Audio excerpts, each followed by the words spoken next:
기도하겠습니다. 하나님 아버지, 우리 하나님께서 사람이 제일 많이 하는 죄 중에 한 가지를 사람은 부정하고 싶어도 우리 주님은 다 알고 계셔서 도둑질하지 말라고 오늘 말씀하셨습니다. 우리가 주님 앞에 손이 깨끗한 자로 살 수 있게 해주시고 우리의 도둑질한 죄가 있다면 주님 앞에 회개하는 밤이 되게 하시며 이후로는 도둑질과 상관없는 하나님의 자녀들이 될 수 있도록 이 시간 말씀하여 주시옵소서. 예수 그리스도 이름으로 기도하옵나이다. 아멘. 도둑질은요 좀 흔한 죄죠. 그래서 흔하기 때문에 평범하게 생각하는 경향이 있습니다. 살인에 비해서, 간음에 비해서, 우상숭배에 비해서 우리 믿는 사람들이 상대적으로 좀 작은 죄라고 암암리에 그렇게 무의식 중에 그렇게 판단하는 경향이 있습니다. 내 마음에 도둑질을 딱 떠올 때 그렇게 대수롭지 여기지 않는다 하는 거죠. 그러나 누가 사람을 죽였다면 대수롭게 여기지 않을 수가 없죠.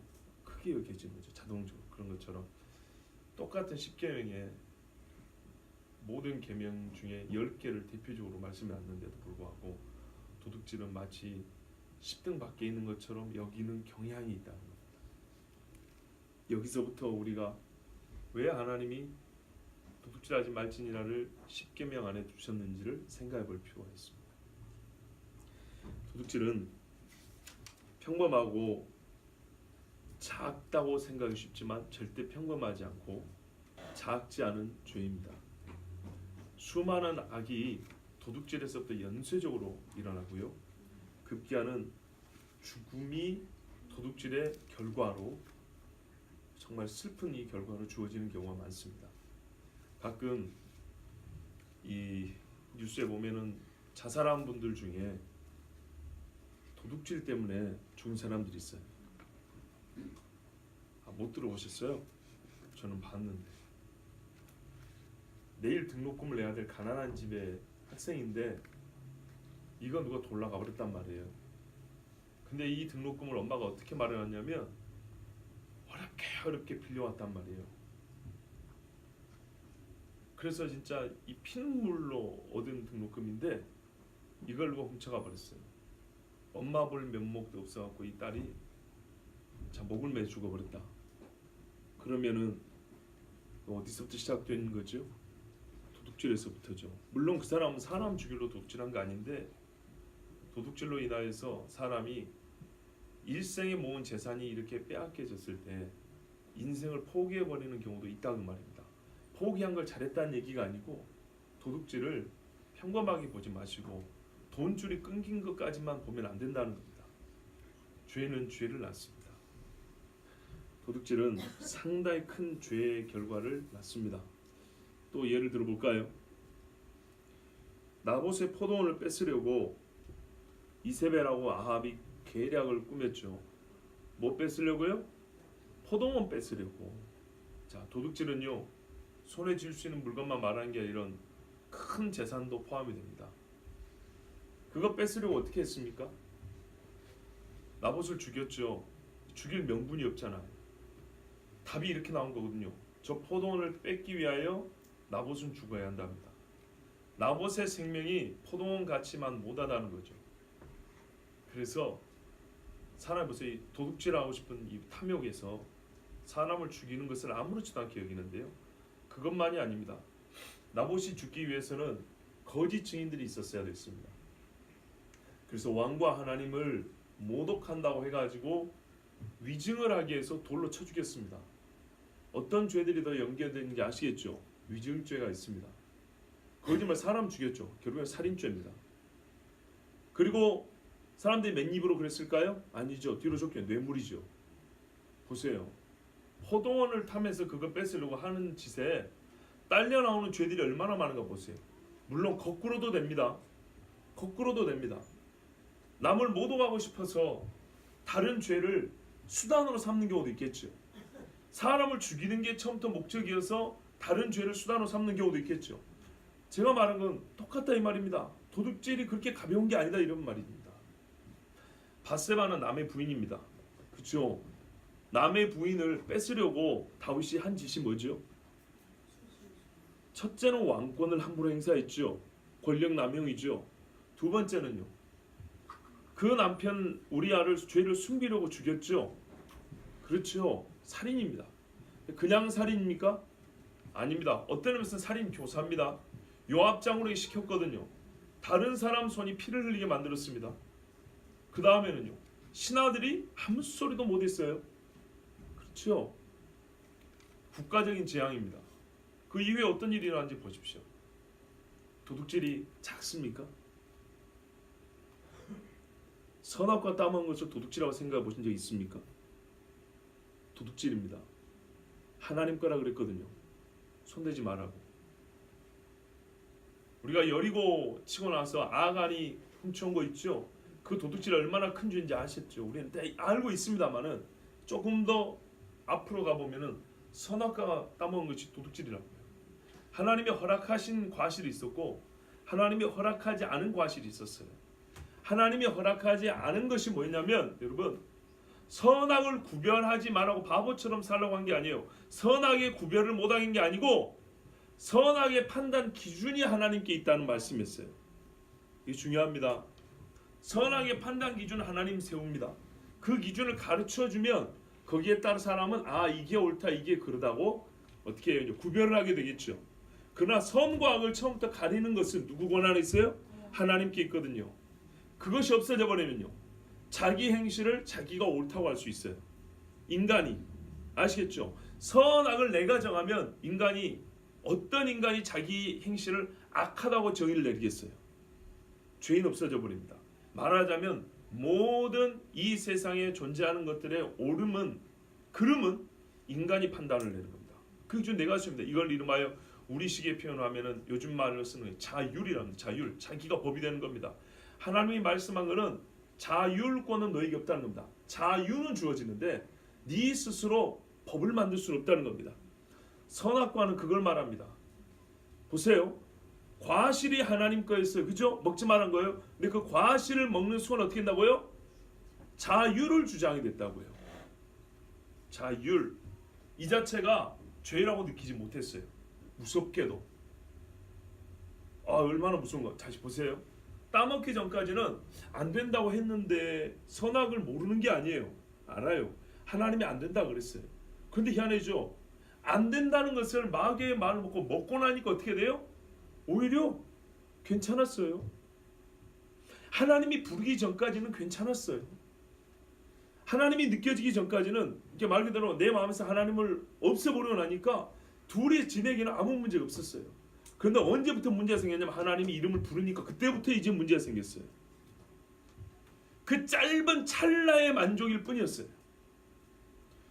하나님께 속한 것들, 그것이 뭐냐면은 모든 판단의 것, 즉 신성에 속한 것과 피조물에 속한 것은 하나님 구분지어놨는데 그 핵심이 뭐냐면 선악의 판단은 누가 하냐예요. 그것이 사람이 자기 거라고 주장하면 이 세상은 진짜 생지옥이 되는 겁니다. 그래서 하나님은 그것을 주장하지 못하게 하려고 우리 인간의 자유의 범위를 지정하기 위해서 선악과를 만들어 선과 악을 하게 하는 나무를 만들어 놓고 이거 먹지 마라 그랬어요.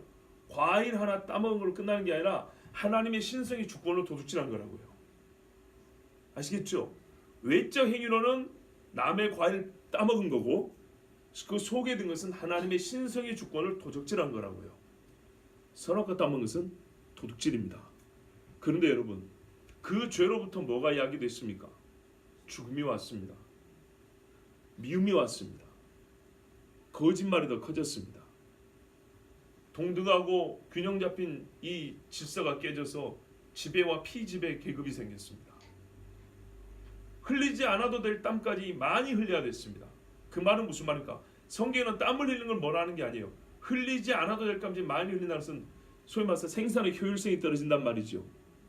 인생의 고통이 증가된다는 얘기입니다. 안 겪어도 될 고통까지 증가된다는 얘기입니다. 해산할 때 고통이 있습니다. 그런데 성경은 해산의 고통이 더한다 그랬어요. 이게 도둑질의 대가입니다. 작은 죄인가요? 큰 죄입니다. 예, 저는 여러분에게 도적질하지 말라가 우리의 일반적인 보편관념에는 너무 작게 여겨진 작은 죄로 여겨진다는 데에서요, 저는 큰 문제가 있다고 보고요. 하나님께서는 그래서 율법의 규정이 이렇게 많은데도 불구하고 대표적인 10가지 규정 안에 도둑질을 하지 말라를 넣어놨다는 얘기죠. 그리고 일찍이 말씀드린 대로 첫 번째 계명이 얼마나 무섭고 중요한 계명인지 안다면은 두 번째부터 열 번째 계명은 동등한 하나님의 권위와 하나님의 명령의 엄격성 안에 들어있다는 것을 우리가 인정해야 된다고 했습니다. 도둑질하지 말라고 우상 숭배하지 말라고 다를 게 없어요. 왜? 도둑질하는 사람이 하나님을 온전히 섬길 수가 없습니다. 아까 몇 가지 예를 들어드렸죠. 이 정도면 충분하다고 봅니다. 한마디로 도둑질은요, 경제적인 범죄에 한정되지 않는다는 겁니다. 우리가 경제적인 범죄만 한정하니까 도둑질하지 말라를 작게 생각하는 거예요. 직접적으로 생명에 손을 안 대니까. 그러나 이 경제적인 범죄가 결국에는 생명을 위해하는 결과를 야기하게 된다는 것. 그 뿌리의 역할을 하는 경우도 있고, 또 생명을 없애기 위하여 도적질이 사용되는 경우도 있고, 서로 주거니 받거니 하면서 살인죄나 도적질하는 죄나 하나님 앞에 큰 차이가 없다는 겁니다. 그래서 여호수아 강의할 때 말씀드렸잖아요. 도적질을 사형에 처했다는 것을 기억하라고 그랬잖아요. 프레다임이라는 신학자가 말했어요. 도적질은 인간과 인간이 하는 일에 존엄성을 손상시키는 범죄다 그랬어요. 보세요. 무슨 정치학적인 개념 같죠? 윤리 개념 같죠? 그죠? 요즘에 인권 하잖아요. 좀 조심스러운 구석이 있긴 합니다만은, 말하자면 도적질을 거의 인권과 관련된 범죄로 말한 거예요. 재산권이 아니라 인간 고유의 권한에 관계된 거라고 이렇게 이야기하고 있다는 말이죠. 그래서 제가 미리 말씀드린 거예요. 성경에 나온 도적질에 관련된 이야기를 들어보니 이거는 단순히 재산권의 문제 아니고 경제적인 문제가 아니라는 얘기입니다. 이러한 이해를 바탕으로 우리가 조금 더 말씀을 보고 싶습니다. 근데 여러분, 생소해서 그런지 아니면 제가 좀 이 영성이 약해서 그런지 별로 지금까지의 이 말씀에 마음에 큰 동의가 있는지는 잘 모르겠어요. 여러분 마음에서 사실은 아주 인간적이지만 제가 기대하는 게 있을 거 아니에요. 제가 기대한다는 것은 여러분이 저에게 큰 호응을 해달라는 게 아니라, 적어도 나 역시도 그랬단 말이죠. 도적질하면 경제적인 범죄로만 한정을 했었는데, 제가 묵상을 했거든요. 왜 이 도적질이 10계명 가운데 있을까 했을 때 성경을 다시 한번 생각을 해보니까 이건 경제적이고 재산권의 문제만에 속한 게 아니더라는 거예요. 그런데 여러분, 이 패러다임의 범주만 넘어서, 그러니까 우리가 갖고 있는 이 틀만, 사고의 틀만 좀 깨뜨리고 더 넓히기만 해도 도덕질에 대해서 우리가 더 많은 은혜를 성경에서 얻을 수 있거든요. 이 규명에 대해서. 근데 여러분, 그래서 이걸 먼저 깨드린 건데, 여러분은 제가 이게 깨지고 이 경계를 넘어갔을 때 받은 감동만큼 그거였구나, 이것이 아직 미치지 못한 게 같아서 그거는 제 부족입니다. 자, 하여튼 쉽게 말하면 도둑 맞은 집에서는 재산만 없어졌다고 땅을 치는 게 아니고요, 불안해서 못 삽니다. 안정을 뺏어가 버려요, 도둑질은. 그죠? 이사한다니까요. 이유 없이 타인을 의심하게 만듭니다. 제가 다 경험한 일이에요. 간접적으로. 옛적에 사역했던 교회에서 부목사님 사택이 도둑질 당했던가, 본인 옛날에 그런 경험이 있었다는 그런 이야기 들었어요. 집에 못 들어가기 무서워서. 사모님하고 애들이 거기 살고 싶겠어요? 희한하죠. 재산이 조금 침탈당했을 뿐이에요. 그런데 집이 무서운 거예요. 귀신 나오는 집처럼. 또요, 어떤 청년부에서는 2천만 원짜리 바이올린 도둑 맞아버렸어요. 제가 처음 사역했던 교회라니까요. 서부경찰서 관할이었는데 형사가 교회 와가지고 청년부 담당 전도사, 제가 그때 28인가 9살밖에 안 돼요. 29인가 봐요. 근데 제가 대표니까 수사를 받았어요. 제가 용의자가 아니고 청년들에서 얘기하는 거예요. 얼마나 이게 마음이 안 좋은지 몰라요. 내 말 한마디 했다나 누구는 용의자로 몰릴 수 있고요. 그쵸? 내 새끼들인데 내가 그것에 대해서 뭔 말을 해야 될지 모르겠어요. 도둑질을 하면은 공동체 이렇게 깨져버려요. 이유 없이 의심하게 되고요.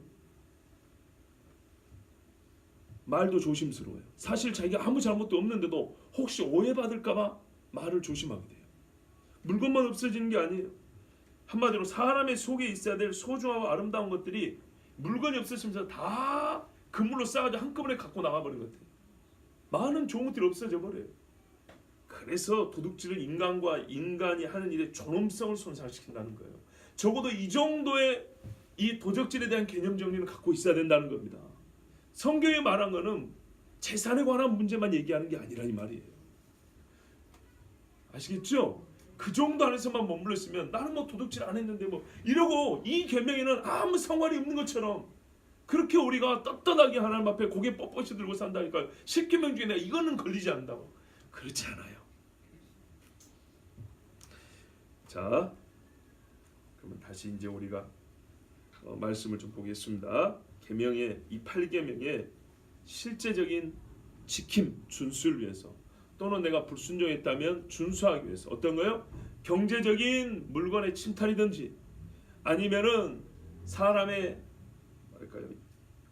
권리라든지 아니면 그 속에 있는 그 귀한 것들을 또는 자기의 권한 밖의 것들을 하나님의 신성을 뺏은 거라든지 이 모든 도덕질에 관하여 그럼 어떻게 이 말씀을 지킬 수 있을 것인가? 그렇다면 이 말씀이 담고 있는 기본적인 어떤 원리와 하나님이 세워놓으신 뭐랄까요? 전제가 있을 거 아니겠습니까? 그런 것부터 오늘 확인해 보도록 하겠습니다. 뭐가 전제되어 있기 때문에 도덕질하지 말라 그러는 것인지. 자, 지금까지는요. 도적질에 대하여 우리가 갖고 있는 이해 폭이 좁기 때문에 이걸 넓힌 거고요.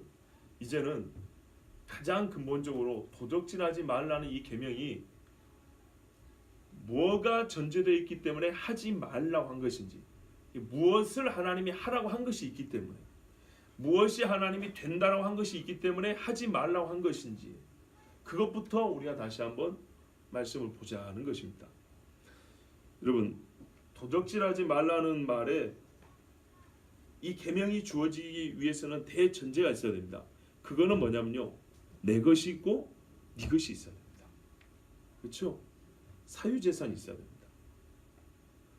성경은 그래서 사유재산을 인정하노라 이런 말이 없지만 이거는 바탕에 깔린 거라고요. 경계표를 옮기지 말라. 요까지는 남의 땅, 요까지는 내 땅. 아시겠죠?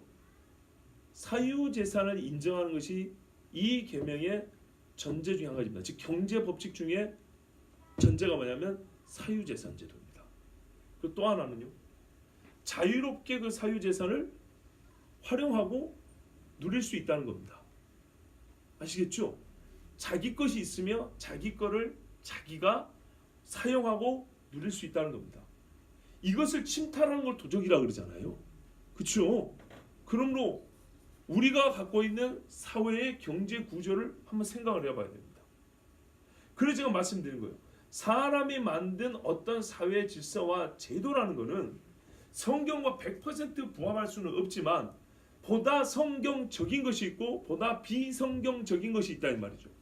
도적질하지 말라라는 말씀이 주어지기 위해서는 네 것 내 것이 있어야 되고, 그리고 그것에 경계가 정해져 있고, 내 것이라 있다는 말은 적어도 자유롭게 내 것은 내 마음대로 할 수 있으며 네 것은 내가 내 마음대로 할 수 없다라는 것, 자유의 범위가 한계가 정해져 있다는 것, 이게 바로 이 계명의 전제된 사실입니다.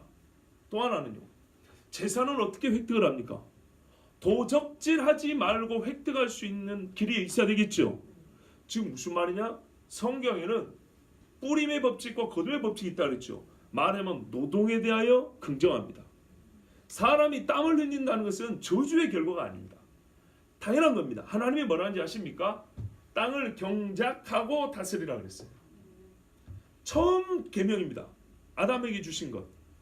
놀고 먹는 게 좋은가요? 힘듭니다. 노는 것도 하루 이틀이지, 그렇죠?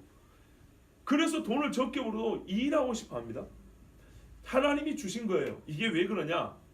창조적 행위거든요. 노동이란 무언가 작은 것을 넣어서 일구고 가꾸고 헌신하여 보다 나은 결과물을 얻는 행위는 창조는 아니에요. 있는 것 같고 하니까. 그러나 창조적 행위라고요. 연주도 그렇잖아요. 그렇지? 내가 연주를 열심히 연습을 했어요. 이게 달라진다고요. 보다 아름다운 음악이 나온단 말이에요. 밥도 처음에는 막 태워 먹었는데 몇 번 해보니까 밥이 참 맛 좋게 이렇게 밥을 해낼 수 있어요. 기분 좋게 먹는단 말이죠.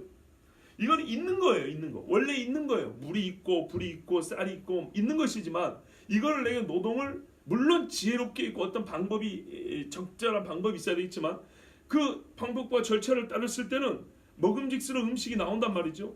그런 것처럼 이 땅은 하나님이 바른 노동력을 이렇게 제공하면 이 땅에서는 귀한 것들, 사람에게 유익한 것들을 만들어내도록 땅에게 원래 그런 기능을 하나님이 넣어놨어요. 그런 능력을 줘놨어요.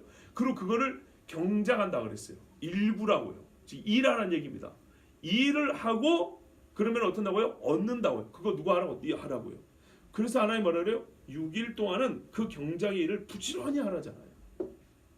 7일째는 쉬고 6일 동안 이거를 부지런히 해라. 하나님은 처음부터 노동을 말씀하셨어요. 무슨 말이냐? 일해야 한다와 사유제사제는 분리되어 있는 게 아닙니다. 따로따로 우리가 10가지 계명을 지키기 위해서 10가지 삶의 영역이 나눠져 있는 게 아니에요. 한 삶의 영역에서 우상 숭배도 하지 아니하고 살인도 하지 아니하고 도둑질도 하지 아니하고 주신 이 선물들을 하나님 앞에 감사함으로 누릴 수 있는 거죠. 한 삶의 공간에서 가능합니다. 그러므로 네가 경작하고 다스리라는 말, 즉 노동하라는 거하고 남의 것을 도둑질하지 말라는 말은 분리하여 생각할 수 없습니다. 누구든지 뭐라고요? 자기가 수고하여 얻은 것을 자기 소유로 삼을 수 있고 자기가 수고하여 얻은 자기 소유가 아닌 것을 부당하게 침탈하지 말라는 겁니다. 그 시편에도 말하기를 네 손이 수고한 대로 먹을 것이라. 이것이 복이다 분명히 이렇게 말했다고요. 그러면 복이 아닌 게 뭐예요? 내 손으로 수고하지 않은 것을 얻는 것이죠. 디모데전서에 보면 그렇잖아요. 일하지 않고 먹기만 하는 자들이 있다 하니 일하기 싫거든 뭐 하지 말라고요? 먹지도 말라고요. 가장 기본적으로 하지 말라잖아요. 무슨 말이에요? 죽으라 이 말이에요. 말 그대로 하면. 그러므로 도둑질하지 말라의 전제는 뭐냐면 하나님이 이 땅을 창조하실 때 인간에 주신 복 중에 하나는 뭐냐면 뿌리고 거둠의 이 창조적 행위를 할 수 있고 즉 이 노동의 행위를 통하여 삶을 영위할 수 있는 자원들과 재료들을 얻을 수 있다는 것. 그리고 그 행위 자체에서 기쁨을 누린다는 거예요. 그렇지 않습니까 여러분? 뚝딱뚝딱 뭐 하나 만들어야도 완성된 걸 보면 멋지잖아요. 무질서하게 흐트러져 있는 게 아니라 질서 있게 딱 잡혀있는 거 보면 마음이 희한하죠. 기쁘다고요. 그런 것이 바로 노동이에요. 노동의 가치, 사유재산 이것들은 기본 전제입니다. 그런데 이걸 어떻게 다루라 그랬냐면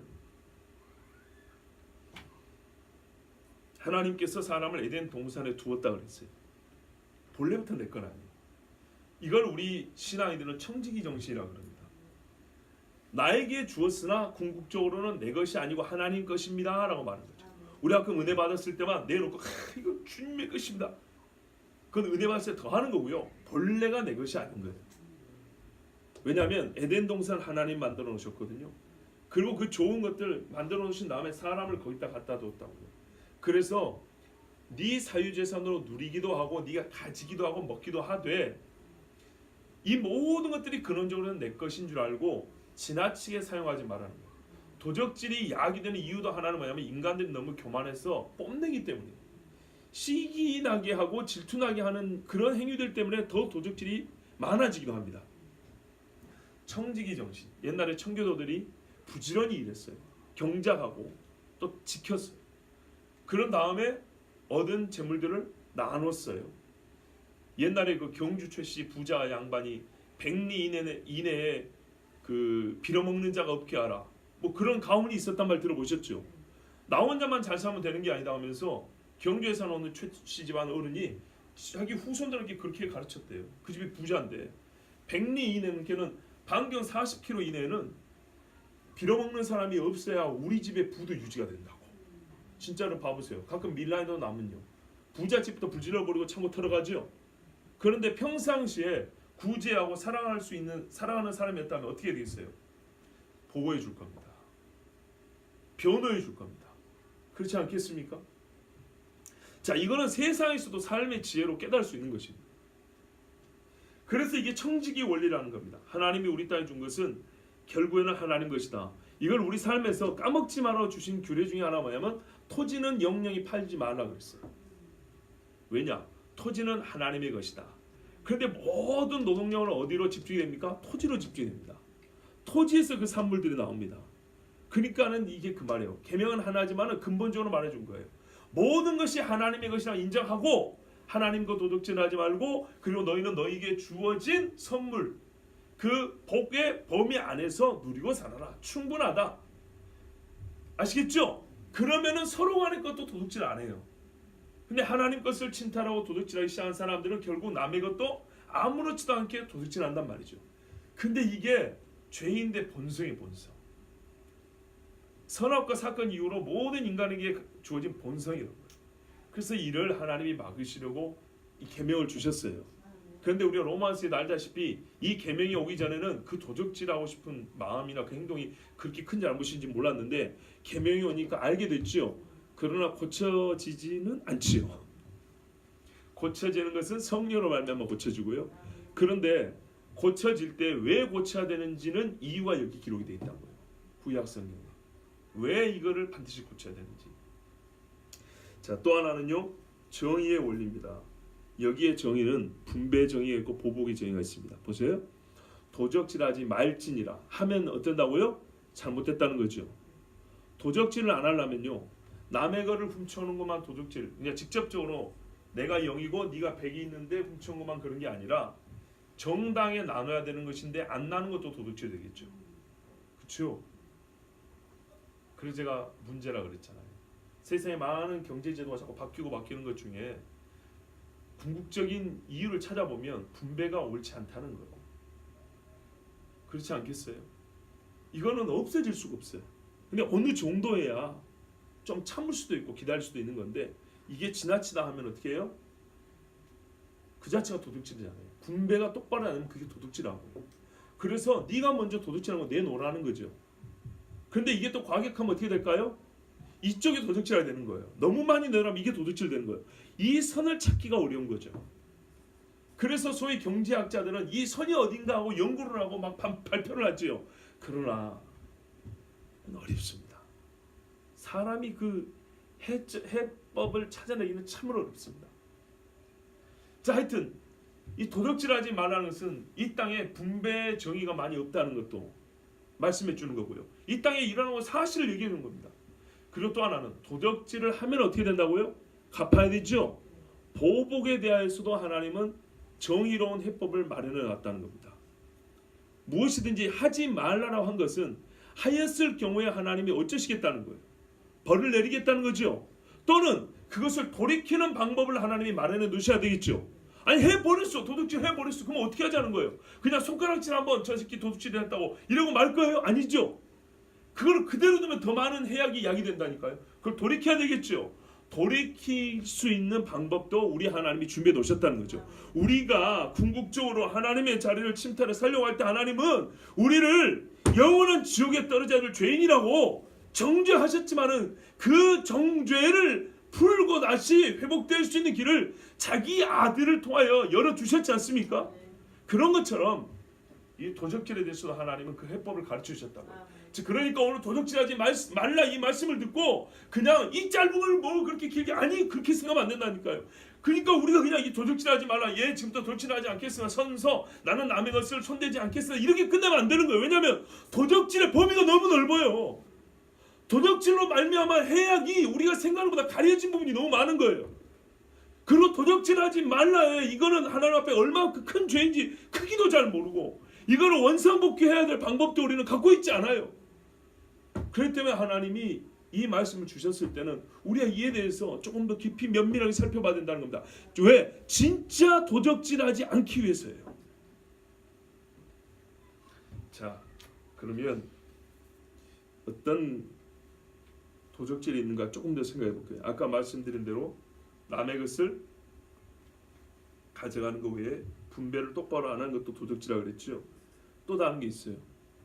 남에게 빚을 지고 안 갚는 것 도적질입니다. 노동을 시키고 싹쓸 주지 않는 것 도적질입니다. 또 뭐가 있을까요?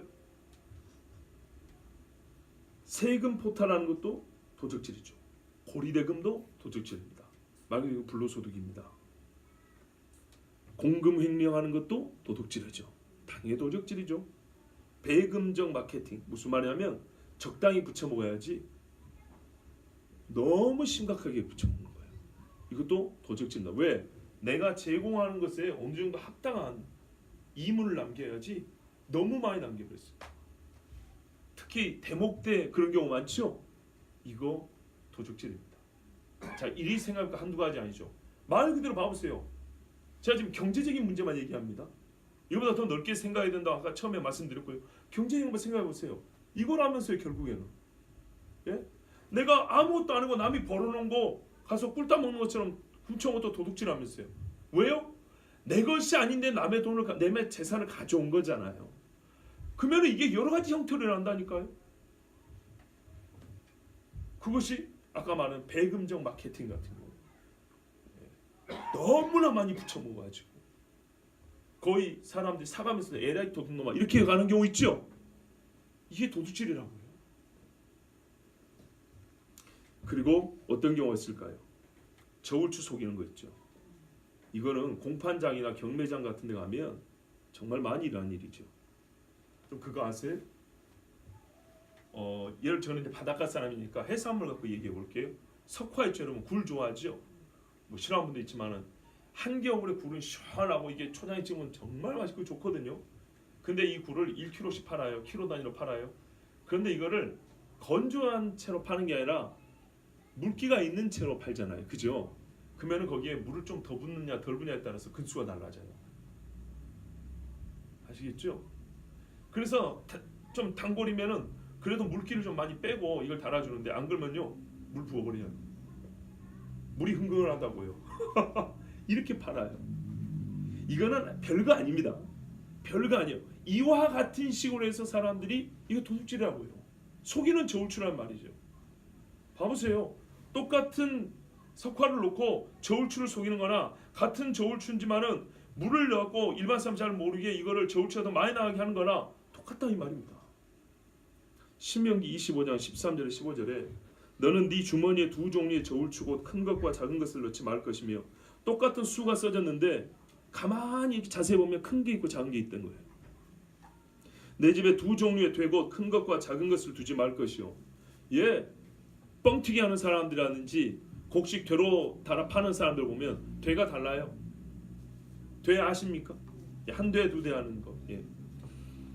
오직 온전하고 공정한 저울추를 두며 온전하고 공정한 되를 둘 것이라. 그리하면 네 하나님 여호와께서 내게 주시는 땅에서 내 날이 길리라. 아멘. 이게 도둑질한 얘기입니다. 돈 덜 주고 곡식 많이 얻어먹은 거나 돈 많이 받고 곡식 적게 주는 거나 도둑질이라고요. 자, 이 정도만 해도 여러분 충분할 거라고 생각합니다. 또 하나는요. 성경에 보니까 말라기 3장 8절에 사람이 어찌 하나님의 것을 도둑질하겠느냐. 그래요. 나 교회 피아노 안 훔쳐갔는데요. 나 마이크 안 훔쳐갔는데요. 근데 도둑질이 있대. 그러나 너희는 나의 것을 도둑질하고도 말하기를 우리가 어떻게 주의 것을 도둑질하였나이까 하는도다. 이는 곧 11조와 봉헌물이라. 11조만 생각하셨죠? 아닙니다. 봉헌물이라고 했어요. 1년 3차의 남자들은 하나님 앞에 나올 때 빈손으로 오지 말라고 했어요. 절기에 바칠 헌물들이 있어요. 그리고 성전세라는 것도 있어요. 그죠? 그래서 예수님 당시에도 반세계를 왜 성전세를 안 내냐고 막 따지는 사람이 있었죠. 근데 예수님 하신 말씀이 뭐냐면 아들인 나는 사실 성전세를 낼 필요가 없다 그랬어요. 그런데 너희는 내가 하나님의 아들인 줄 모르잖아요. 그래서 너희를 실족지 않게 하기 위해서 낸다 그랬어요. 그래서 베드로한테 시켰어요. 제가 가서 물고기 열어보라고. 그러면 한 세겔 있을 거야. 네 거 하나 거 반 내 거 둘이 같이 내라 그랬어요. 예수님 말씀 정확하죠. 아들인 내가 성전의 주인, 내가 주인인데 왜 내가 세금을 내냐? 왜냐하면 그건 속죄는 의미였거든요. 그렇지만 생명이 하나씩 부자도 더 내지 말고 가난한 자도 덜 내지 말고 아시죠 그 말씀 내 얘기 말씀. 그걸 예수님이 왜 내요? 그런데 실족하지 않기 위해서 낸다 그랬어요. 우리 가끔 믿는 사람이 그런 경우 있어요. 내가 약해서가 아니라 다른 사람이 약하니까 어떤 경우는 하지 않는 경우가 있고 또 하는 경우가 있고 그래요. 자, 11조는 당연히 하나님 앞에 바치면은 받지 않으면 이거는 도둑질입니다. 그러면 요즘에 참 여러 가지 그 이론들이 많아요. 11조 안 하려고. 근데 아니라니까요. 왜냐하면 한 가지만 말씀드려요. 11조는 최초에 바친 그 사건이 언제냐면 아브라함이 멜기세덱에게 바친 거라니까요. 아브라함이 멜기세덱에게 바칠 때 땅에 이 곡식을 얻어서 온 게 아니고 전쟁해가지고 전리품을 가지고 오는 중이었어요. 그리고 멜기세덱은 어떻게 나타나면 제사장이요 살렘 왕으로 서 있었어요. 왕이며 제사장인 자에게 곡식을 거둔 소산물이 아니라 이 전쟁을 한 전리품 중에 10분의 1을 드렸단 말이죠. 그러니까는 제가 말씀드리고 싶은 거는 이 시대에 11조를 해야 되니 말아야 되니 하는 사람들이 주로 논점으로 삼는 것은 지금 농경사회가 아니다는 거고 지금이 구약시대가 아니다는 것, 이거를 크게 두 가지를 가지고 얘기한다고요. 근데 처음부터 11조는 농경사회를 배경으로 하지 않아요. 이스라엘 사람은 또한 그러니까는 11조는 왕이며 제사장에게 바치는 신하의 도리인 거예요. 원래 아시겠죠? 그 다음에 농경사회에서 농산물로 바치는 게 아니에요. 이스라엘 사람들은 주로 목축을 한 사람들입니다. 그래서 성경에 보면 양들 중에 11조를 어떻게 바치는가 할 때 작대기를 이렇게 놓고 지나가게 하라 그랬어요. 성경에 방법이 나와요. 지나가서 하나 둘 셋 넷 다섯 여섯 일곱 여덟 아홉 열 딱 찍으라 그랬어요. 재밌죠? 물론 아마 1년 된 수컷들을 기준으로 했을 겁니다. 아무렇게 병든 거 막 이런 게 아니라 최상의 것들 기준에 합당한 것들을 놓고 지나가면서 10번째 걸 찍었다고요. 만약 이거를 딱 정해놨는데 바꾸려 하면 화가 있다고요.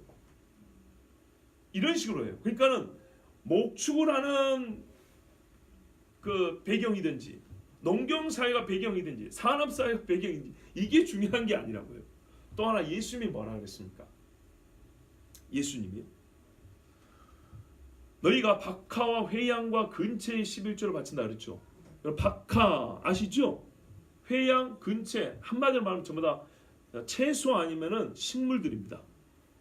근데 이것까지는 성경에서 바치라고 한 적이 없어요. 이거 말하면 더하여 바치는 거예요.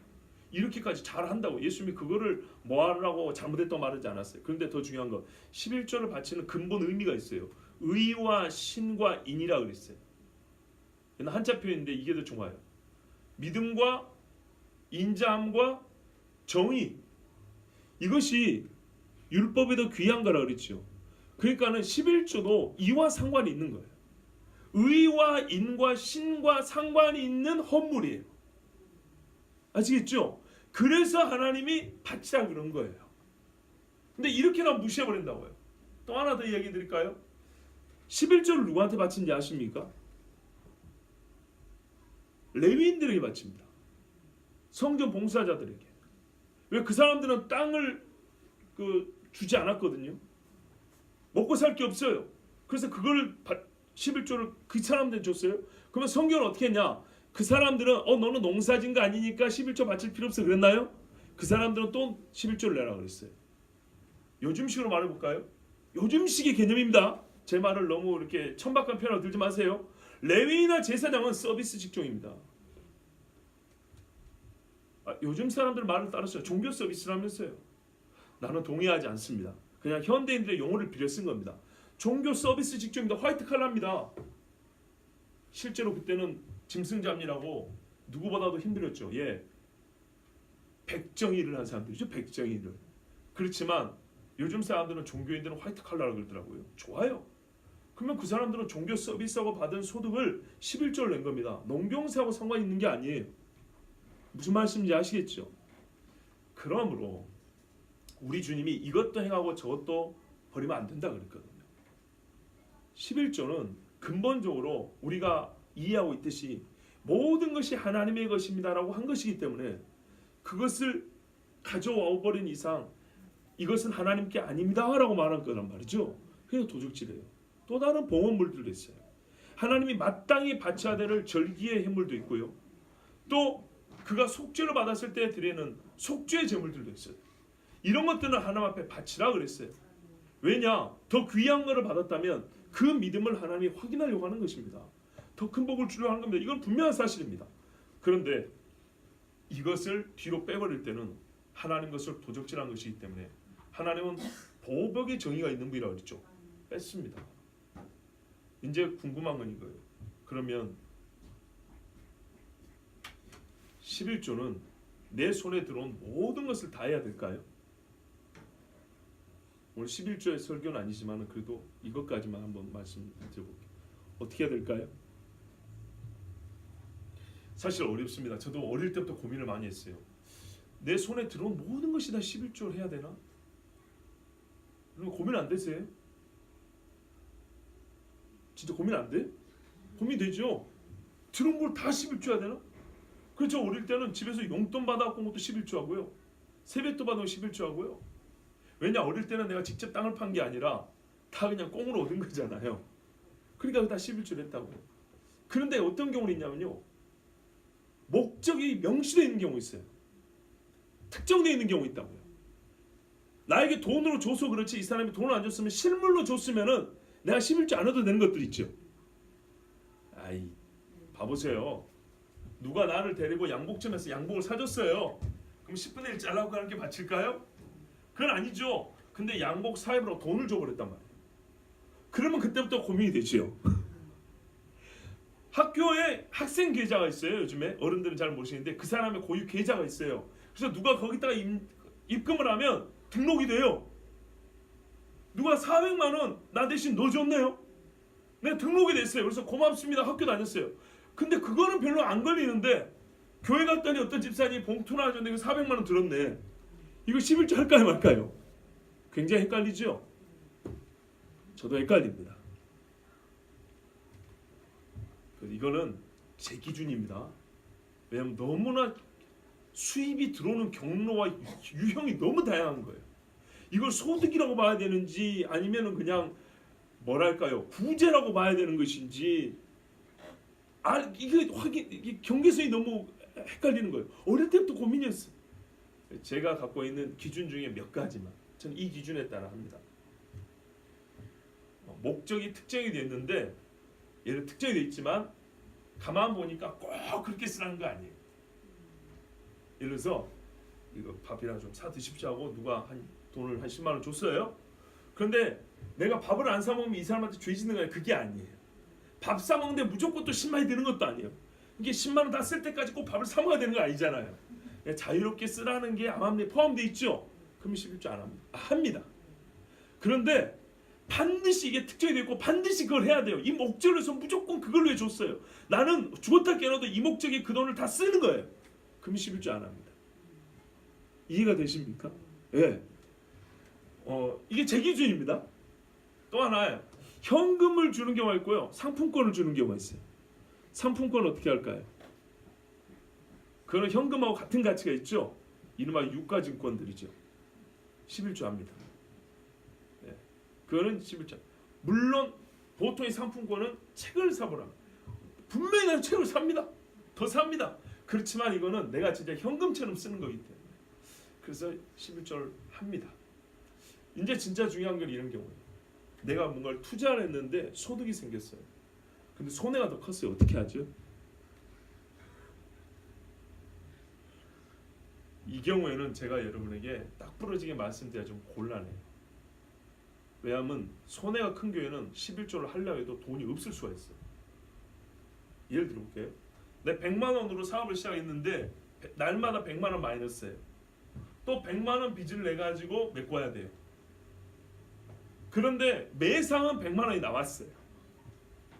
가게세 내고 재료하고 어쩌고 하니까 200이 들었는데 매상은 100만 원이 나왔는데 이달에 그 100만 원 매상 올리기 위해서 쓴 게 200만 원이에요. 그런데 나한테는 200만 원이 없어가요. 그래서 사업이 유지해야 되니까 계속 빌려서 했단 말이죠. 그럼 어떻게 할까요? 이런 경우에. 나는 이 경우에까지는 뭐라고 답을 드리기가 좀 곤란해요. 그런데 적어도 이거는 말씀드릴 수가 있어요. 저희 부모님의 경우인데 손해가 커요. 실제로 손해가 왜냐면 계속 빚이 늘어나니까. 그렇지만 전복을 우리가 지금 키우고 있잖아요. 한 10년 됐는데요. 전복을 새끼를 사와요.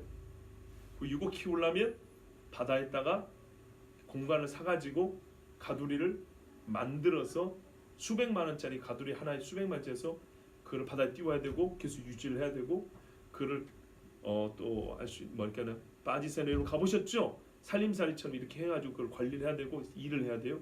노동력도 들어가요. 일단 노동력 빼고 배 타고 다니면서 배 고장 나고 수리하고 기름 넣고 이런 것들 들어있죠. 또 이거 먹이려고 바다에다가 다시마라든지 미역 바다의 일정 부분을 사서 발을 막아요. 그래서 미역 키우고 다시마 키워서 그걸 그대로 끌어올려서 그거 막 고생해서 또 먹이고 키우는데 그래도 1년이면 30%는 폐사돼 버려요. 죽어요. 그리고 도둑 맞아요. 밤에 잠수부들이 와가지고 전복 따갑니다. 예, 많이 따갑니다. 그래서 요즘에 막 난리예요. 그래서 죄는 죄를 안다니까. 바다에다 CCTV 단다고 난립니다 지금. 그래서 어느 날 가서 건져보면은 굵은 것만 다 없어져갖고 있는 거예요. 팔 것만. 그래서 태풍 불어요.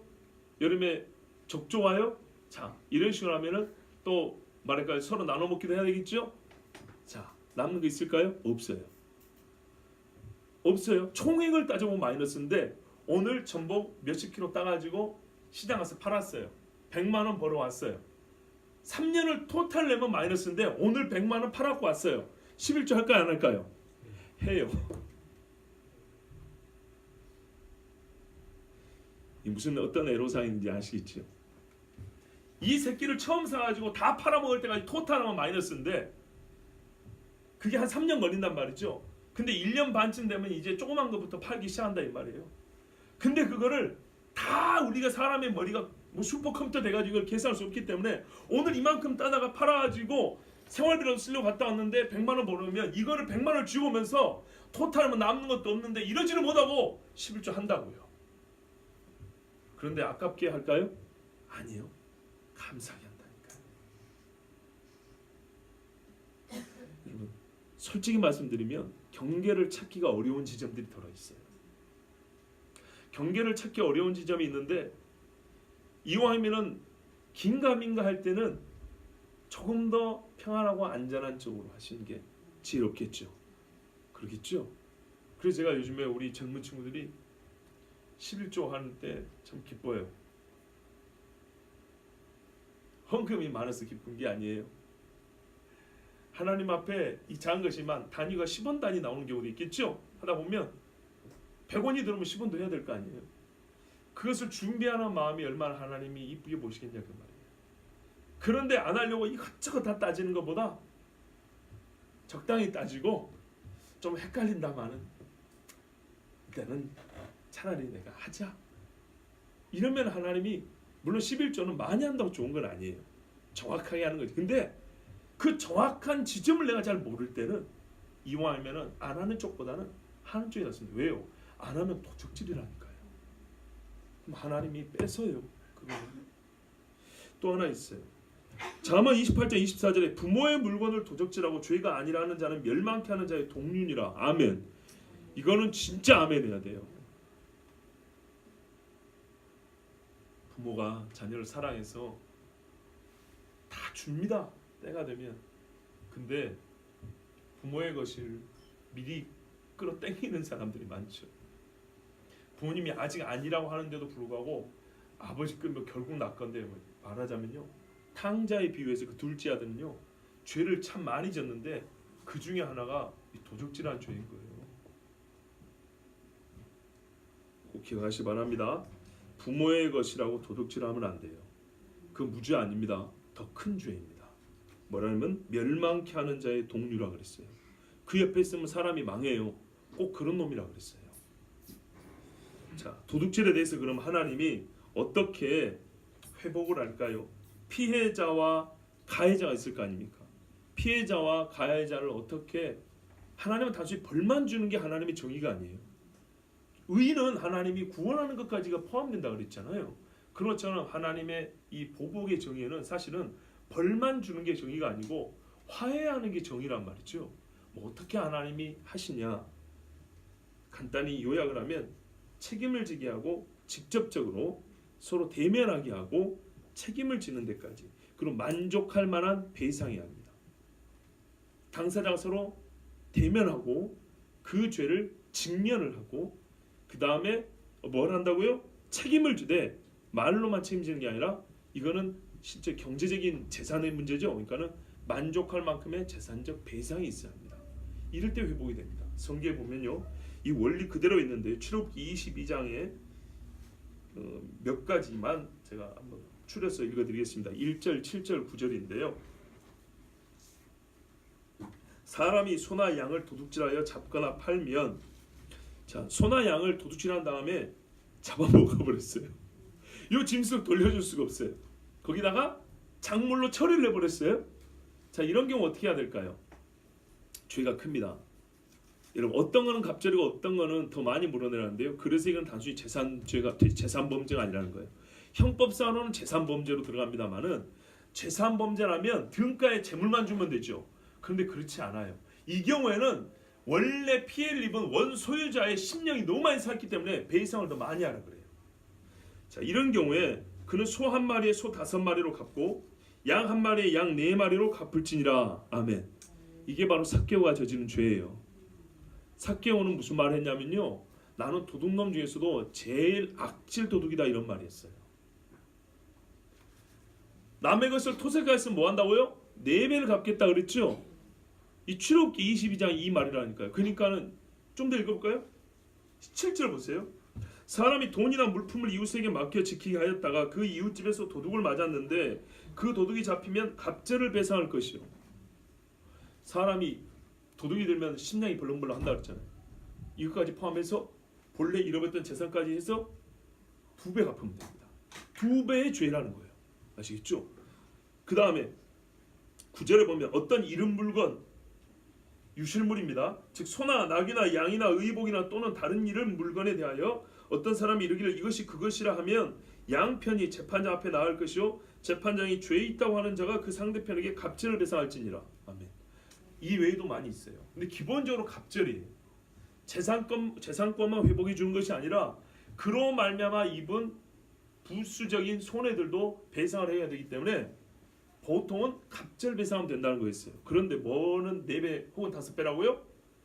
잡아먹어버리거나 팔아 없애버리거나 잃어버리면은 원소유자가 입은, 우리 요즘 말로 정신적 피해가 너무 크고, 그 이전에 그 짐승하고도 가지고 있었던 그 사람과의 관계는 아니지만 정도 있을 것이고 사랑도 있을 것 아니겠습니까? 그래서 그거잖아요. 그 다윗이 바세바 간음했을 때 나단 선자 하서 하는 말이, 어떤 집에 양새끼 하나 키우는 사람이 있는데 자기 딸처럼 사랑해가지고 밥도 같이 먹고 부둥켜 안고 자고 하는 그런 참 사랑하는 그 염소 새끼 하나 있었는데 그거 뺏어 잡아 먹어버렸다고. 어떻게 할 거니까 다윗이 그런 놈은 사형을 시켜야 된다 그랬죠. 양 한 마리 값이 사형이에요. 사람 사형. 자, 그러면은 이 도적질에도 글쎄 이게 인격적인 문제가 결부되어 있다는 거고요. 죄의 크기가 다르다는 얘기입니다. 그럼 삭개오가 4배 갚겠다는 말은 율법적 의미에서 볼 때 자기 스스로 나는 상도둑놈이라고 고백한 겁니다. 그러니까 주님이 이 사람이 오늘 구원받았다고 얘기한 거예요. 회개에 합당한 열매죠. 또 보시면 어떻게 해야 이 도둑질한 자의 죄가 회복이 되고 화해가 되고 말할까요? 원상으로 돌아갈 수 있냐? 에베소서 4장 28절에는 갚는 것만 얘기하는 게 아니고요. 사람의 온전한 변화를 추구해야 된다고 말합니다. 도둑질하는 자는 다시 도둑질하지 말고 멈추면 되죠? 아니요. 그 다음이에요. 돌이켜 가난한 자에게 구제할 수 있도록 자기 손으로 수고하여 선한 일을 하라. 이 악을 행한 손의 습성이 선을 행하는 손으로 그 습성이 바뀌기 전까지는요, 도둑질 절대 못 없앱니다. 제 고향 선배 중에도 1년 선배인데 나이가 2살 많은 형이 있었어요. 얼마나 이게 그런지 주일 예배 마치고 어른들은 어른 예배 마친데 우리 애들은 집에 있잖아요. 꼭 우리 집에 와요. 여동생 셋이 있는데 내가 얼마나 긴장이 많이 되겠어요. 2살이나 많은데, 어릴 때 2살이면 상당히 크잖아요. 거기다가 이게 너무 안 좋아. 그러니까는요, 동네 소문이 다 났어. 그 손이 어디 갈까요? 미안하지만 그렇지 않더라고요. 커가지고 해결사더라고요. 쉽게 어디 안 가요. 이게 그냥 없어지는 게 아니고요. 치우쳤잖아요. 가운데만 논다고 노는 게 자꾸 이리 가려고 그러거든요. 치우친 만큼 이렇게 당겨줘야 된다고요. 정말 속사람이 이렇게 확 변해야 이게 균형이 잡히죠. 그래서 진짜로 도둑질에 익숙한 사람의 손을 받고 싶으면은 선한 일을 하는 손으로 그렇게 뭐라고요? 가르치고 훈련하고 연단하는 얘기입니다. 교회가 그런 것도 제공을 해야 된다는 거예요. 그 사람이 어떤 나쁜 습성이 있으면 그거를 하지 말라고 하지 않고 그것과 반대되는 진짜 좋은 일을 할 수 있는 기회를 주고 가르치고 계도를 해야 된다는 겁니다. 이게 성도와 교회가 해야 될 일들이죠. 그래서 가끔 그런 분들 있잖아요. 참 훌륭한 분들, 정말 비행 청소년이라는 애들을 데리고 살면서 가진 욕을 얻어먹고 그 아이들한테 참 큰 사랑을 베풀고도 고맙다 소리도 못 들으면서도 그 삐뚤어진 마음들을 돌이켜 보려고 정말 애를 쓰는 분들 있죠. 예, 교회가 그렇게 해야 된다는 얘기입니다. 그래서 자기 손으로 수고하여 선한 일을 하라. 자기만 먹는 게 아니라 남을 주는 데까지 교회가 그렇게 이끌어가면 그 사람은 그제서야 이제 도둑질하는 손을 버렸구나 이렇게 판단할 수 있는 겁니다. 자, 그렇다면 이제 우리가 8계명을 수호하고 순종할 때 회복해야 될 가치가 뭔지도 알았고 실제적으로 어떻게 우리의 행위를 바꿔 나가야 되는지도 배웠어요. 뭐라고요? 하나님이 창조하셨고 우리에게 허락하신 귀한 노동의 가치를 알아야 되고 청지기 정신이 있어야 되고 그리고 남의 것과 내 것을 구분할 수 있어야 하고 그리고 항상 어떻게 해야 될까요? 자족하고 감사하는 마음이 있어야 되겠죠. 예, 그러면은 더 이상 험한 데로 가지 않습니다. 여러분 사람은요 얼마나 웃기냐면요 이스라엘 백성이 광야로 나왔지 않습니까? 하나님 앞에 불평한 거 보세요. 큰 이상이 있는 게 아니에요. 고작 하나님 앞에 반항하면서 한다는 소리가 애굽으로 가겠다는 거였어요. 얼마나 웃긴가 봐보세요. 뭔가 대단한 걸 갖고 하나님 앞에 대드는 것도 아니라고요. 하나님 앞에 진수성찬도 아니에요. 고작 애굽의 부뚜막에서 먹었던 게 기억이 난대요.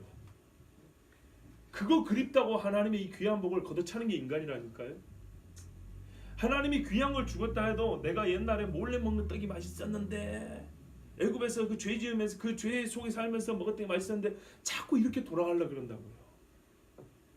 이런 것들을 하지 못하도록 이런 것들을 벗어날 수 있도록 그 사람은 근본적인 속사람을 새롭게 할 수 있는 방법을 하나님께서 가르쳐 주시고 또 우리 성도들끼리는 그거를 훈련할 수 있도록 도와줘야 되는데 즉 이게 아까 그거예요. 선한 일이 무엇인지 가르쳐주고 성실하고 감사하는 삶이 무엇인지 가르쳐주고 정직하게 사는 것 모범을 보여주면 사람이 고작 그 애굽에서 먹던 거 먹겠다고 돌아가는 그런 짓 하지 않고 더 만난 것, 더 귀한 것을 먹겠다는 이상을 가지고 이 광야 길을 걸어갈 수 있다 이 말입니다.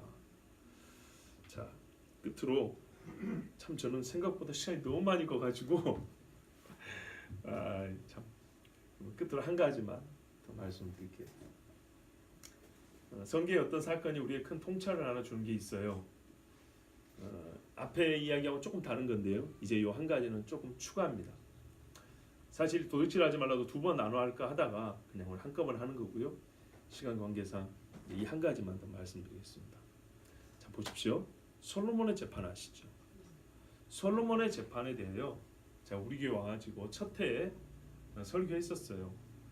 사랑의 힘으로 공의의 울타리로 이런 설교했어요. 뭐냐면 요지는 이거거든요. 애가 죽었던 엄마 있죠? 둘 다 창기지만 애가 죽었던 그 엄마는 솔로몬 왕에게 뭘 요구했냐면 나만큼 우리 새끼에 대한 사랑을 좀 가져달라 요구한 게 아니고 내 새끼에 대해서 전혀 사랑만 없어져오니까 찾아달라는 거였어요. 공의를 행해달라는 거였어요. 아시죠? 이 엄마는 솔로몬 왕에게 공의를 요구했고 재판장은 원래 공의를 행하는 자리니까 공의의 실행을 좀 당신이 해야 한다고 그건 당신이 해야 되려고 요구를 했던 거예요. 그리고 솔로몬도 마찬가지예요. 그 아이를 사랑할 책임이 있는 게 아니고 공의만 행해주면 돼요. 그렇죠. 근데 문제는 공의를 해야 되겠고 책임도 있는데 어떻게 할 방법을 모르겠어요. 공의를 실행한다는 의문이 있고 당연히 있는데 실행할 능력이 없는 거예요. 맞죠? 뭐가 없어가지고요? 증거가 없어가지고. 증거가 없잖아요. 그때 이 솔로몬이 결국에는 최종적으로 공의를 행했습니다. 근데 뭘 근거로 공의를 행할 수 있었죠? 증거도 없는데 엄마의 사랑이 있습니다. 그렇죠? 모성이었습니다. 간단히 말씀드려요. 그래서 공의와 사랑을 항상 함께 한다는 얘기를 그때 했습니다. 예전에 했던 설교 좀 요약을 해드린 겁니다. 공의를 행하려 해도 사랑이 거기서 원자로처럼 이렇게 풍부히 나오지 않으면 공의를 실행할 수가 없고요. 또한 사랑은 아무리 귀하더라도 공의가 울타리 되어주지 아니하면 보존할 수가 없다고 그랬습니다. 이제 이 이야기를 했었는데 오늘 또 하나 볼 것은 뭐냐면 이제 우리가 지금 도둑질하지 말라 그랬으니까 좀 죄의 문제를 가지고 한번 봐보자고요. 그날 제기된 소송을 건 죄목이 뭡니까 도대체? 죄목이 뭐예요? 살인죄입니까? 절도죄입니까?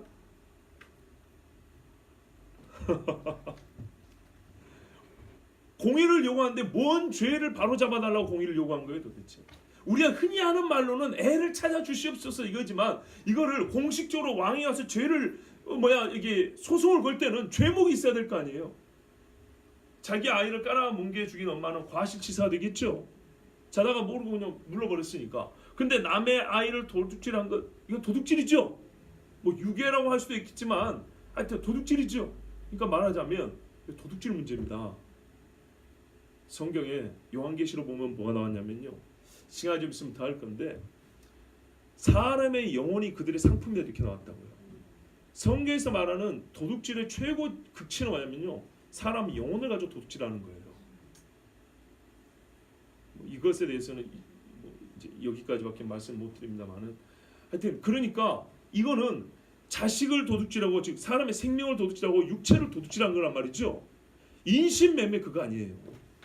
자, 이 도둑질에 대해요. 재판 결과는 우리가 잘 알고 있습니다. 그리고 어떤 원리에서 재판하는지도 알고 있습니다. 그런데 제가 여기서 보고 싶은 게 뭐냐면 이 재판 결과 엄마는 아이를 찾았죠. 그리고 자기 아이 죽이고 남의 아이를 도둑질한 여자는 뭔가 처벌받았겠죠. 근데 솔로몬이 얻은 건 이것만이 아니었어요. 뭘 얻었죠? 사람들이 왕이 심리하여 판단함을 보고 두려워하더라고요. 하나님의 영이 그와 함께하였다 생각했고요. 그래서 이런 심리와 판단이 나왔다고 하고 두려워하기 시작했어요. 개인적으로 두려워하니까 좋다는 게 아니고요. 그래서 나라가 평온하게 됐다는 말이에요.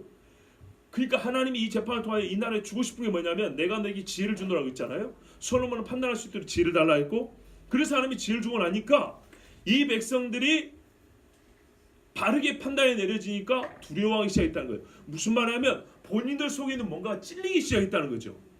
그게 얻은 큰 소득이었어요. 근데 이 심리에 즉 이 판결 절차에 솔로몬이 뭘 어쨌길래 사람들이 그냥 잘했다고 박수만 치고 어우 감동이야 솔로몬 오빠 최고 이러고 끝난 게 아니라 그 뒤로부터 두려워했을까요? 지금 무슨 말 죄를 짓기를 조심스러워 두려워했을까요? 뭐 때문에? 그게 뭐냐면요. 사람들이 두려워한 이유는 내적 증거를 지난 수행하고 좀 관계 있습니다. 외면화 객관화시켜서 진실을 밝힌 능력 때문입니다. 무슨 말이냐면 외적인 증거가 없었어요. 물증이 없다고요. 밖에서 증거를 하나 찾을 수 없는데 오직 본인 속만 알아요. 근데 이건 매우 주관적이잖아요. 근데 이것을 마치 객관적인 물증처럼 사용을 해버렸다고 솔로몬이. 이건 엄청난 능력이죠. 사람 속에 혼자만 알고 있는 끄집어내가지고 여기 있는 모든 사람이 동의할 수 있는 객관적인 물증처럼 사용을 해버렸다고요. 아시겠습니까? 이해가 되죠? 나 이게 무서운 거예요. 무슨 말이야? 언제라도 증거가 없어도 이 양반은 나도 모르는 사이에 내 속에 있는 걸 끄집어내서 어떤 모양체를 만들어서 봐라 이게 네 속에 딱 그리면서 모든 것을 객관화시켜서 나를 죄를 정죄할 수 있는 판결자라는 것. 이것 때문에 무서운 거예요. 더 이상 뭐예요? 내 속에만 있는 걸 누가 알겠어? 이런 식의 생각을 안 하게 됐다는 거예요. 아무리 속에 깊은데 꼬불지 않아도 저 재판장 앞에 하면 다 그냥 나온다고. 이거 뭐 하나라도 나오면 그냥 그거를 객관적인 물증 사람 찌르는 칼처럼 딱 앞에 이렇게 놔버린다고. 이러니까 무서워한 거예요. 우리 주님 앞에 그랬잖아요. 만물이 그 말씀 앞에 벌거벗은 것처럼 드러난다고요. 숨긴 게 드러나게 해버린다고요. 와, 이것 때문에 사람들이 두려워하는 거예요. 하나님께서 사람에게 심겨놓은 양심의 기능과 모성이라는 본성을 물적 증거보다 더 강력한 증거로 사용하는 능력 때문이었습니다. 실로 죄인들이 속을 새롭게 하지 않고는 피할 곳이 없음을 깨달았기 때문입니다. 진짜로 내가 무죄한 자로 일하면 내 속이 깨끗해져야지, 속이 변하지 않는 이상 겉 갖고는 절대 하나님의 판단 앞에서는, 하나님이 지어있는 저 판단자 앞에서는 내가 무죄하다고 말할 수 있는 사람이 아무도 없다고. 이렇게 된 거예요. 그러니까는 솔로몬 당시에 뭐라 했어요? 금이 많고 은은 돌같이 많다 그랬잖아요. 그게 무슨 말이냐면 이건 단순히 많다고만 생각하면 안 됩니다. 사람들이 도적질을 안 했다는 얘기입니다. 많은 걸 어떻게 알아요? 눈에 띄니까. 왕궁에만 눈에 띄는 게 아니라 일상 거리에도 그 부유함이 생활 곳곳에 눈에 띄어요. 그런데 이것을 어느 하나 탐내고 도둑질하는 사람이 없고 평안한 질서에 유지됐다는. 왜요? 아무리 내가 잘 숨기고 물적 증거가 없어도 솔로몬 앞에만 가면, 하나님의 지혜가 있는 사람 앞에 가면 어떻게 된다고요? 속에 있는 것을 끄집어내서 객관적인 물적 증거처럼 이렇게 내 죄를 드러내버리니 뭔 죄를 질 수가 없는 거예요. 속 사람이 깨끗하지 않고는 버틸 수가 없는 거예요. 그래서 여러분, 현대가 하고 있는 짓을 우리가 이유를 알 수 있어요.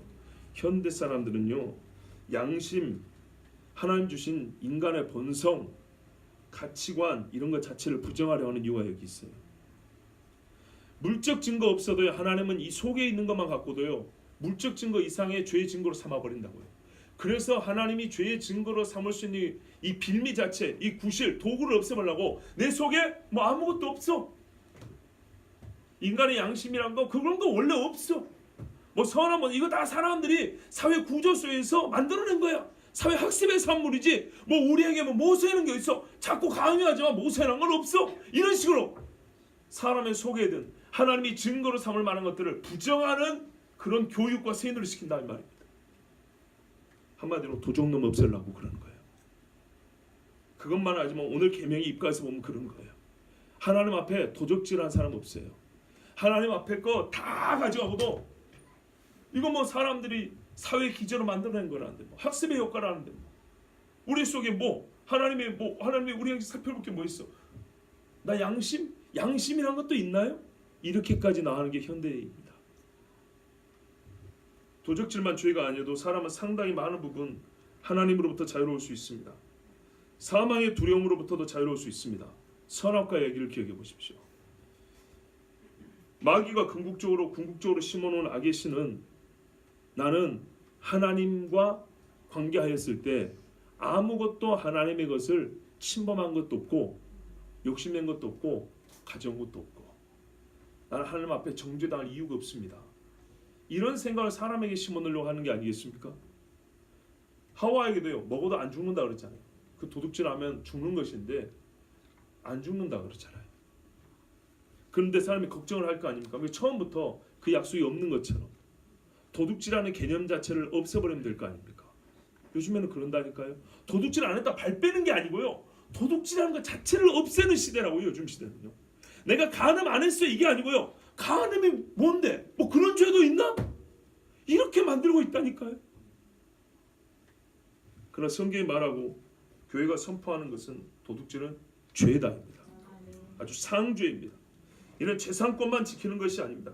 재산권만 지키려는 것이 아니라 사람의 영혼과 하나님의 형상으로서 인간됨의 속성을 지키기 위해서 하나님이 우리에게 주신 계명입니다. 그리고 더 큰 위해와 슬픔과 사망에서 우리를 자유케 하려고 주신 계명입니다.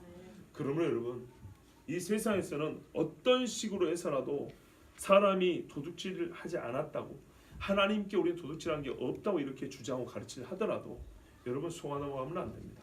그래서 제가 이 마지막 말씀을 시간이 없지만 덧붙인 겁니다. 우리가 외형적인 도둑질의 문제가 아니고 속에서 도둑질하고 인정하는 양심 자체를 없애버린다는 그런 시대가 되었다는 것, 매우 크게 경각심을 가지고 주의하시고 우리가 차라리 하나님 나는 도둑질한 죄인입니다 이렇게 고백하시면 하나님이 용서하시고 회복할 수 있는 길을 열어주십니다. 우리 같이 이 시간에 기도합니다. 하나님 아버지, 세상에 큰 도둑질이 있고 작은 도둑질이 있습니다. 배가 고파서 남의 가게에서 빵 하나 훔쳐먹는 것은 같이 눈물 흘리면서 엉덩이 하나 찼을 때리고 이놈 새끼야, 다 같은 그런 그러지 말라고 용서해 줄 수 있습니다.